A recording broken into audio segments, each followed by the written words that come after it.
please guma. Ndakubwira kuri ndaya umuhehesi.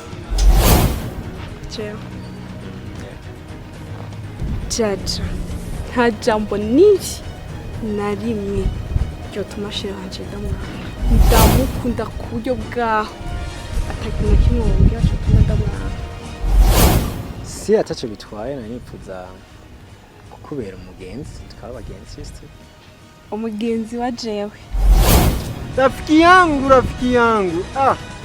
No, my friend. Ayo majambo mwi ila mchezesha wembe mkata.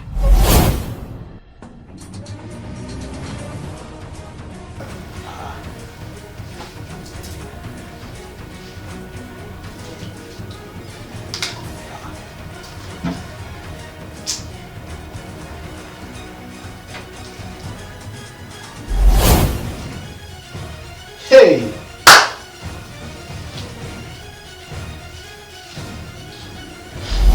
Weke ndondera kwa mwimbisha kidogo. Mvi rafiki yangu ndaki. Jeni mbishi kinogo. Yego bace bambaza umuntu iwacu yapfuye. nonga vuga ko ari umuntu yapfuye. Ndakwihanije n'undi munsi.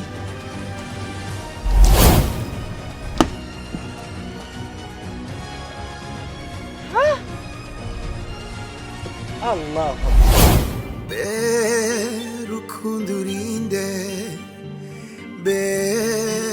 kubahe fisi ibibazo ibihumbi shaka kukubaza kumbona utera ivyishimo ugatera